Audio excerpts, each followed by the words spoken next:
నేను చెప్పబోయేటువంటి విషయం మనకు డైలీ లైఫ్లో ఉపయోగపడేటువంటి విషయం ఇది.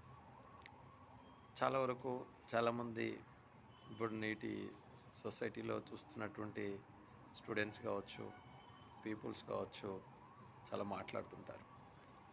ఆ మాట్లాడేటప్పుడు మనం మాటల్ని చాలా జాగ్రత్తగా మాట్లాడాలి. అదెలా అనేది ఒక చిన్న ఉదాహరణ ద్వారా మీకు ఒక చిన్న కథ ద్వారా వివరించే ప్రయత్నం చేస్తాను. ఇది చాలా అందరికీ కూడా ఉపయోగమే. మన నిత్య జీవితంలో కూడా నేను చెప్పేది దీన్ని మనం ఇంప్లిమెంటేషన్ చేయొచ్చు ఎక్కడైనా. అయితే ఇక్కడ మాట్లాడే మాటలు జాగ్రత్తగా మాట్లాడాలి.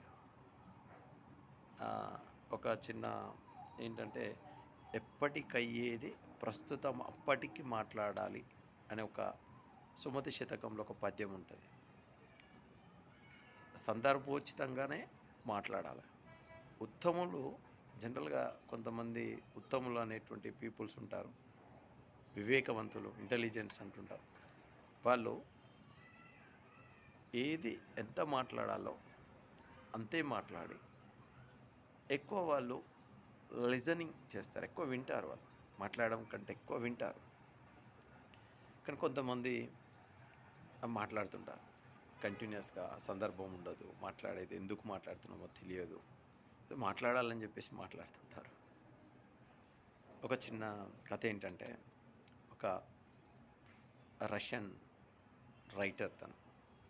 రాయలే అనేటువంటి ఒక రైటర్ తను. మంచి రైటర్. మంచి ఒక రిచెస్ట్ ఫ్యామిలీలో పుట్టినటువంటి రైటర్ తను. ఆయన రై ర ఆయన రాసేటువంటి కవిత్వాలు ఎట్లుంటాయంటే, అక్కడ ఉన్నటువంటి గవర్నమెంట్‌కి అగెనిస్ట్‌గా తన కవిత్వాలను రాస్తుంటాడు. ఈ రాయల్ అనే రైటర్. అయితే తను ఒకసారి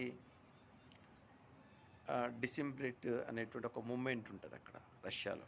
డిసెంబ్రేట్ అనేటువంటి ఒక మూమెంట్‌లో తను మేజర్ రోల్ ప్లే చేస్తూ, తను గవర్నమెంట్ ఆ మూమెంట్‌లో పార్టిసిపేట్ చేసిన పర్సన్ ఈయనే అని చెప్పేసి, ఆ మూమెంట్ తీసుకొచ్చిన పర్సన్ ఈయనే అని చెప్పేసి రాయలకి ఉరిశిక్ష ఏస్తది.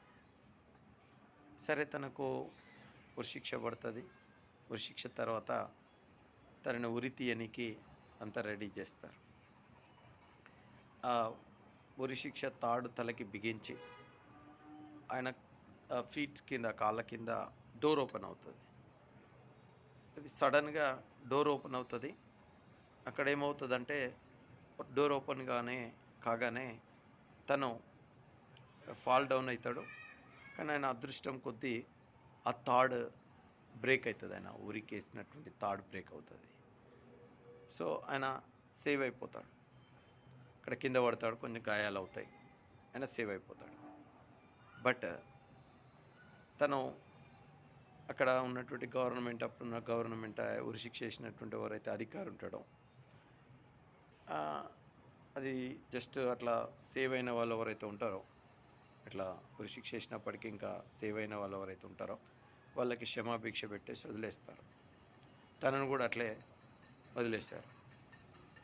బట్ ఆయన బయట మీడియాలో మాట్లాడతాడు.